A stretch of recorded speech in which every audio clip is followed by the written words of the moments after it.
Hello everyone, I'm Shqiponia and now we are going to continue with the second step in the design thinking process that is called define.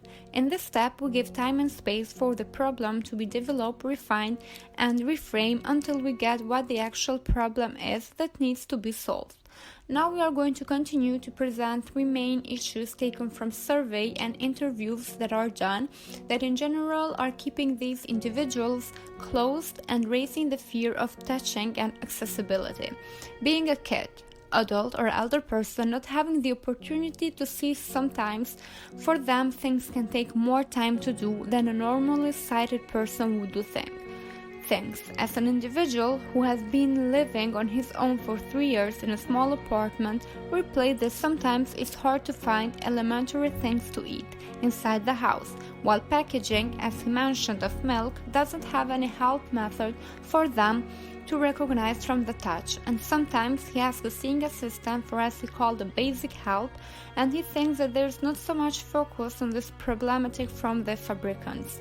Another obstacle is when they go on the street, because not every traffic light is made in a way that help visually impaired individuals safely cross busy roads. So in many changes we have the sound of the light that it changes on the different side where it's slower than the other side. It's difficult for them to hear also when there's some heavy traffic driving.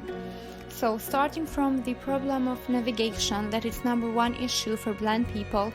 Also, when you go out to a restaurant, we can see that it's a low number of places that have a menu specifically for visually impaired people. In that case, you have to depend on employees or somebody that's standing there in line that they do not know. Also, when it comes to public transportation, however, for those who have guide dogs or service animals in general, get turned away more often than not because people are afraid of dogs' behavior. Created using Powtoon.